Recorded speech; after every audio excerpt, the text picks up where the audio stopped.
Una riestra de crónicas y de artículos llevados en tres grandes partes, en tres grandes estallos. La primera lleva el nombre de Fins de París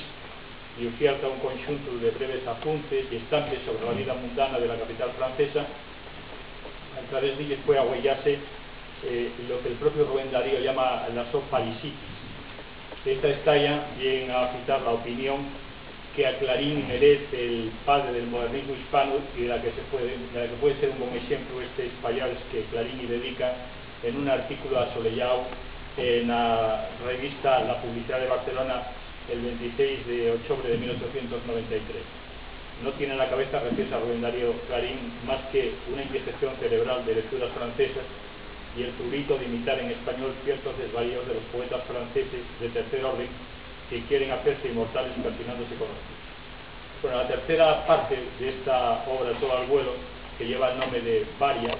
tiene también como protagonista París, pero ahora lleva la cara más amarga de la ciudad, así como la vida política y la vida cultural de la capital francesa.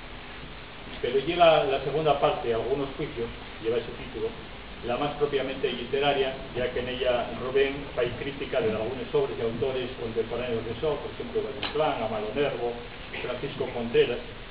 y va a ser precisamente en esta parte donde aparece el artículo de Rubén Darío titulado O Poesía Asturiana, no sé el porqué de la O Poesía Asturiana, en el que se fa un repaso pues, a la poesía escrita en las mesas libres. Entonces vamos a detenernos brevemente a hablar un poco de las relaciones de Rubén Darío con Asturias, pero un lado, y por otro lado, cómo ve Rubén Darío y qué opinión merece a Rubén Darío la poesía escrita en ese momento. Rubén Darío toma contacto con Asturias en el año 1905, viene a veranear a San Juan de la Arena y a Riberos de Pravia, y después va a tornar a estos mismos lugares en los años 1908 y 1909. La primera vegada que viene a Asturias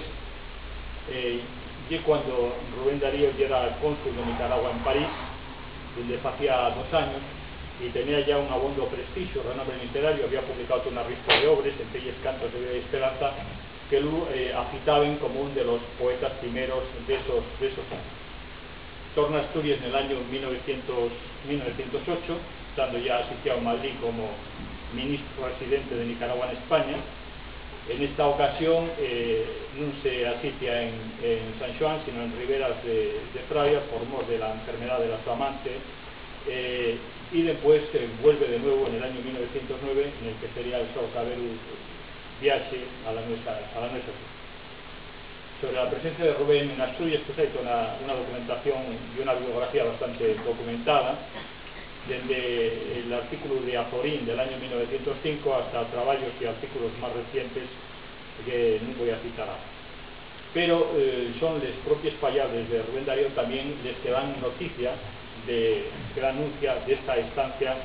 de Rubén en Tenós a lo largo de esos 3 veranos, porque aprovechando